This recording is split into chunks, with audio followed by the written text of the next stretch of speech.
তো নমস্কার বন্ধুরা, বাংলা জব টুডে চ্যানেলে তোমাদের স্বাগত। তোমাদের জন্য কিন্তু দারুণ খুশির খবর চলে এসেছে। দেখতেই পাচ্ছ, খাদ্য দপ্তরে কিন্তু বিরাট নিয়োগের একটি বিজ্ঞপ্তি প্রকাশিত হয়েছে, অর্থাৎ FCI, food department corporation of India. অর্থাৎ এই এফসিআই থেকে কিন্তু প্রায় 33,000-এরও বেশি ভ্যাকান্সিতে বিরাট নিয়োগের বিজ্ঞপ্তি বেরিয়েছে। খাদ্য দপ্তরে চাকরি। এখানে বন্ধুরা, এখানে তোমাদের পিয়ন, ক্লার্ক সহ আরও প্রচুর ডিপার্টমেন্টে কিন্তু এই নিয়োগটা করা হচ্ছে। তো এই ভিডিওতে কিন্তু তোমরা সম্পূর্ণ ডিটেলস, ক্রাইটেরিয়া সম্পূর্ণ কিছু পেয়ে যাবে। তোমরা মাধ্যমিক পাস থেকে এখানে আবেদন করতে পারবে। তোমাদের জন্য দারুণ সুখবর। তো আবেদন কবে থেকে শুরু হবে সম্পূর্ণ কিছু বলা থাকবে। তোমরা অল ওভার ইন্ডিয়া থেকে এবং তোমরা তো ওয়েস্ট বেঙ্গলের মধ্যে আবেদন করতে পারবে, এবং এখানে কিন্তু ছেলে মেয়ে তোমরা সবাই আবেদন করতে পারবে। মাধ্যমিক পাস থেকে তোমরা আবেদন করতে পারবে, এবং এখানে কিন্তু ভালো রকম স্যালারি স্কেল রয়েছে। দেখতেই পাচ্ছ স্যালারিটা। তো সম্পূর্ণ কিছু আমি ভিডিওতে বলবো, তাই ভিডিওটিকে তোমরা স্কিপ করো না। স্কিপ করলে কিন্তু তোমাদেরই বুঝতে প্রবলেম হবে। তো এবারে আসি নোটিফিকেশানে কি বলা হয়েছে।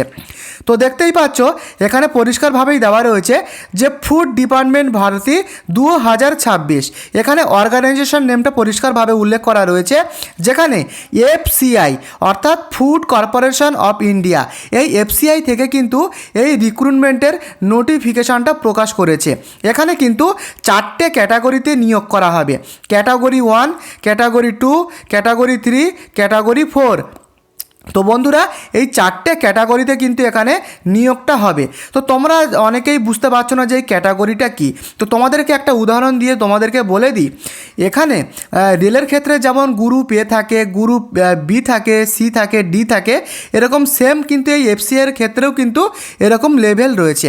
তো তোমরা এখানে পোস্ট নেমগুলো দেখে নাও, প্রচুর পোস্ট নেম কিন্তু রয়েছে। তো এখানে পরিষ্কারভাবেই দেওয়া রয়েছে, তোমরা দেখতেই পাচ্ছ যে পোস্ট নেম। এখানে প্রথম যেটা রয়েছে ম্যানেজার পোস্ট, এছাড়া রয়েছে assistant grade 2, junior engineer, steno grade 2, typist, যে food safety officer department, food assistant, computer operator, food inspector, clerk, helper, peon এবং ওয়াচম্যান। তো বন্ধুরা, প্রচুর কিন্তু পদে এখানে অল ওভার ইন্ডিয়া জুড়ে নিয়োগ করা হচ্ছে। তোমরা পশ্চিমবঙ্গের যে সমস্ত মাধ্যমিক পাস তোমরা যারা করেছো, তোমাদের কোয়ালিফিকেশান মাধ্যমিক পাস থেকে, তোমরা কিন্তু এখানে আবেদন করতে পারবে। বুঝতে পেরেছো?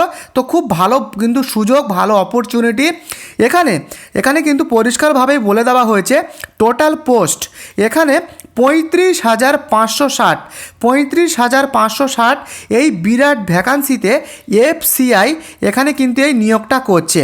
তো বন্ধুরা, এই সমস্ত ডিপার্টমেন্টগুলো রয়েছে, ডিপার্টমেন্ট অনুযায়ী কিন্তু এখানে টোটাল এই পোস্টগুলো রয়েছে। তো বিরাট নিয়োগ, ভালো অপরচুনিটি। তো তোমাদের এখানে কিন্তু দেখতেই পাচ্ছ অ্যাপ্লাই মোড। এখানে কিন্তু তোমাদের কোনো রকমভাবে তোমরা অফলাইনে আবেদন করতে পারবে না। যা করতে হবে তোমাদের অনলাইনের মাধ্যমে তোমাদের এখানে কিন্তু আবেদনটা করতে হবে। এবং এখানে একটা কথা বলেছে, তোমরা দেখে নাও যে হু ক্যান অ্যাপ্লাই। তো তোমরা কারা এখানে আবেদন করতে পারবে। তো এখানে বন্ধুরা পরিষ্কার প্রথমেই বলা আছে অল ইন্ডিয়া, সারা ইন্ডিয়া থেকে তোমরা আবেদন করতে পারবে, এবং তোমরা যারা পশ্চিমবঙ্গের বাসিন্দা তোমরাও কিন্তু এখানে আবেদন করতে পারবে। পুরুষ মহিলা উভয় কিন্তু তোমরা আবেদন করতে এখানে পারবে। তো বুঝতে পেরেছ? এবারে আসি এডুকেশন কোয়ালিফিকেশানে। তোমার যোগ্যতা এখানে কি হতে হবে। তো দেখতেই পাচ্ছ এখানে পরিষ্কারভাবে লেখা রয়েছে education qualification, candidate should have pass 10-12 graduation from recognised board or university or institute. তোমার কোনো রিকগনাইজড বোর্ড বা ইউনিভার্সিটি থেকে এখানে কিন্তু তোমাদের ন্যূনতম মাধ্যমিক পাস করতে হবে। তো তোমরা নিশ্চয়ই সবাই রিকগনাইজড বোর্ড থেকে মাধ্যমিক পাস করেছো, অবশ্যই কিন্তু তোমরা এখানে আবেদনটা করতে পারবে। এছাড়া তুমি যদি 12 পাস করো কিংবা তুমি যদি গ্র্যাজুয়েট পাস করে থাকো, সেক্ষেত্রেও কিন্তু তোমরা আবেদন করতে পারবে। তবে এখানে কিন্তু কোয়ালিফিকেশান অনুযায়ী ডিপার্টমেন্টগুলো আলাদা রয়েছে। তো তোমরা কিন্তু 10 পাস অর্থাৎ মাধ্যমিক পাশে কিন্তু তোমরা এখানে আবেদন করতে পারবে। তো এবারে দেখে নাও ইম্পর্ট্যান্ট ডকুমেন্ট, অর্থাৎ ডকুমেন্ট এখানে তোমাদের কি লাগবে। তো বন্ধুরা, যখন রিক্রুটমেন্ট হবে এই ডকুমেন্টসগুলো কিন্তু তোমাদেরকে এখানে কিন্তু মাস্ট ক্যারি করতে হবে। এগুলো কিন্তু এই ডকুমেন্টসগুলো কিন্তু ভেরিফিকেশান হবে।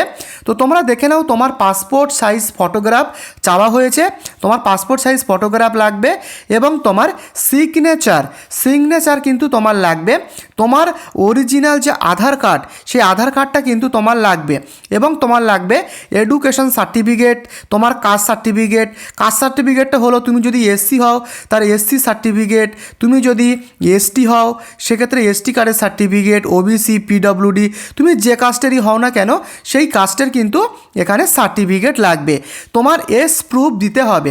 তো তোমরা অনেকেই আমাকে প্রশ্ন করবে যে দাদা যে আমার তো ডেট অফ বার্থের যে বার্থ সার্টিফিকেট সেটা আমাদের নেই। তো তাদের ক্ষেত্রে আমি বলে দিই, তোমাদের যদি ডেট অফ বার্থের সার্টিফিকেট থাকে সেক্ষেত্রে কিন্তু তোমরা ডেট অফ বার্থের সার্টিফিকেট দিতে পারবে। যদি তোমাদের ডেট অফ বার্থের সার্টিফিকেট না থাকে তবে তুমি তোমার এস প্রুফ হিসাবে তোমার যে মাধ্যমিক পাশের যে অ্যাডমিট কার্ড সেই অ্যাডমিট কার্ডটা কিন্তু তোমরা এস প্রুফ হিসাবে দিতে পারবে। তো বুঝতে পেরেছো আমি কি বলতে চেয়েছি? তো বন্ধুরা, এই 6টা ডকুমেন্টস কিন্তু লাগবে। যখন ভেরিফিকেশান হবে তোমাদেরকে কিন্তু এই ডকুমেন্টসগুলো নিয়ে যেতে হবে। তো এই সমস্ত ইম্পর্টেন্ট ডকুমেন্টগুলো লাগবে। তো দেখে নাও, এখানে কিন্তু পরিষ্কারভাবে বলে দেওয়া হয়েছে যে এক্সাম প্যাটার্ন। তো এক্সাম প্যাটার্নটা তোমাদেরকে আমি বলে দেওয়ার আগে তোমাদেরকে আগে বলে দিই, এখানে পরিষ্কারভাবেই বলে দেওয়া হয়েছে যে বেতনটা। তো বেতনটা এখানে শুরু হচ্ছে প্রায় 20,000 টাকা থেকে 71,100 টাকা পর্যন্ত, ডিপার্টমেন্ট ওয়াইজ কিন্তু এখানে স্যালারি। তো বুঝতে পেরেছো। এবং তোমরা যারা এখানে আবেদন করবে অর্থাৎ ছেলে মেয়ে তোমরা যারা আবেদন করবে তোমাদের মিনিমাম বয়স 18 বছর হতে হবে, ম্যাক্সিমাম 45 বছরের মধ্যে হতে হবে। তবে যারা এখানে পরিষ্কারভাবেই বলেছে S relaxation as applicable as per rules, অর্থাৎ গভর্নমেন্টস রুলস অনুযায়ী তোমরা যারা এসসি এবং এসটি বা ওবিসি ক্যাটাগরির মধ্যে রয়েছো তোমরা কিন্তু এখানে আপ টু 5 বছরের পর্যন্ত ছাড় পেতে পারো। তো বুঝতে পেরেছো, এখনও ডিক্লেয়ার করেনি, তবে এটুকু তোমাদেরকে আমি বলে দিলাম এই ক্যাটাগরিতে তোমরা আপ টু 5 বছর পর্যন্ত ছাড় কিন্তু পেতে পারো। তো বন্ধুরা, এবারে বলি যে সিলেকশানটা তোমাদের কিভাবে হবে। তোমাদেরকে প্রথমে একটা রিটেন এক্সাম দিতে হবে, অর্থাৎ লিখিত পরীক্ষা তোমাদেরকে দিতে হবে। তো এই লিখিত পরীক্ষাটা কিন্তু সব এমসিকিউ মার্কের হবে, এমসিকিউ সব 1 নম্বরের এমসিকিউ হবে এবং তোমাদের রিটেন এক্সামের পরে তোমাদেরকে স্কিল টেস্ট করানো হবে, তোমার স্কিল টেস্ট।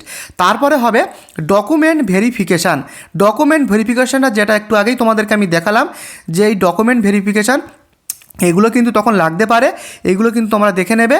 তো এই ডকুমেন্ট ভেরিফিকেশানটা কিন্তু হবে এবং তারপরে হবে তোমাদের মেডিকেল টেস্ট, অর্থাৎ তোমার শারীরিক পরীক্ষা কিন্তু হবে। এগুলো পাস করলেই কিন্তু তোমরা এখানে কিন্তু এই চাকরিটা কিন্তু তোমরা পাওয়ার সুযোগ পাবে। বুঝতে পেরেছো? তো দারুণ কিন্তু অপরচুনিটি। তো সিলেকশন প্রসেসটা কিন্তু এরকমভাবে হবে। তো আশা করি তোমরা ভালোভাবে বুঝতে পেরেছো, আমি তোমাদেরকে বোঝাতে পেরেছি। তো এবারে আসি যে এক্সাম প্যাটার্ন, অর্থাৎ কেমন ধরনের পরীক্ষা হবে। তোমাদের দেখতে পাচ্ছ English language, reasoning ability, numerical aptitude, general studies অর্থাৎ কারেন্ট অ্যাফেয়ার্স থেকে এখানে কিন্তু 1 নম্বরের সব এমসিকিউ কোশ্চেন আসবে। তো সব কিন্তু এখানে দেখতেই পাচ্ছ সব 25 মার্কের কোশ্চেন হবে 1 নাম্বার করে, অর্থাৎ প্রতি একটা কোশ্চেনে 1 নাম্বার করে হবে এমসিকিউ। টোটাল কিন্তু এখানে 15 মিনিট করে দেওয়া রয়েছে, টোটাল হবে 60 মিনিট, অর্থাৎ 1 ঘন্টার কিন্তু এখানে তোমাদের এক্সাম হবে, রিটেন এক্সাম টোটাল হবে 100 মার্ক টোটাল ধরে। তো এখানে কিন্তু তোমাদের এরকম এক্সামটা হবে। তো বুঝতে পেরেছো কেমন ধরনের কোশ্চেনগুলো আসবে, তোমরা দেখে নাও। তো বন্ধুরা, এবারে বলবো যে আবেদন প্রক্রিয়া। তবে বন্ধুরা, এখনও কিন্তু যে এফসিআই অর্থাৎ ফুড ডিপার্টমেন্ট অফ যে ইন্ডিয়া, এখান থেকে কিন্তু এখনও অফিসিয়ালি অনলাইনে অ্যাপ্লাই করার যে লিঙ্ক সেটা কিন্তু এখনও প্রকাশ করেনি। আপাতত এই নোটিফিকেশানটা বলেছে, তবে এখনও কিন্তু অনলাইনে তোমরা কিভাবে আবেদন করতে পারবে সেই অ্যাপ্লাই করার লিঙ্কটা কিন্তু এখনও প্রকাশ করেনি। সেহেতু কিন্তু আমি এখানে দেখিয়ে দিতে পারবো না যে তোমরা কিভাবে আবেদনটা করবে। তবে খুব তাড়াতাড়ি কিন্তু এই এফসিআই থেকে অনলাইনে যে ফর্ম ফিল আপের যে যে অ্যাপ্লাই লিঙ্ক সেটা কিন্তু প্রকাশ করবে, তখন কিন্তু আমি সবার আগে এই চ্যানেলে তোমাদের জন্য কিভাবে তোমরা সহজ পদ্ধতিতে প্রথম থেকে শেষ পর্যন্ত আবেদন করবে আমি কিন্তু দেখাবো। তাই চ্যানেলটিকে অবশ্যই তোমরা সাবস্ক্রাইব করে দিও যদি তোমাদের ভিডিওটি একটুও হলেও ভালো লাগে, এবং তার সাথে এই ভিডিওটিকে লাইক করে দিও। এবং তুমি কোথা থেকে ভিডিওটি দেখছো, তুমি ওয়েস্ট বেঙ্গল থেকে দেখলে তুমি ওয়েস্ট বেঙ্গলটা আমাকে কমেন্টে লিখে জানিও, ত্রিপুরা থেকে দেখলে টিআরপি লিখো। তো বন্ধুরা, তুমি যে স্টেট থেকে দেখছো ভিডিওটি, অবশ্যই কিন্তু তোমার স্টেটের নাম, তোমার লোকেশান কিন্তু আমাকে লিখে জানিও। তো বন্ধুরা, আজকের মতো ভিডিওটি এই পর্যন্ত, আগামীকাল দেখা হচ্ছে। ধন্যবাদ।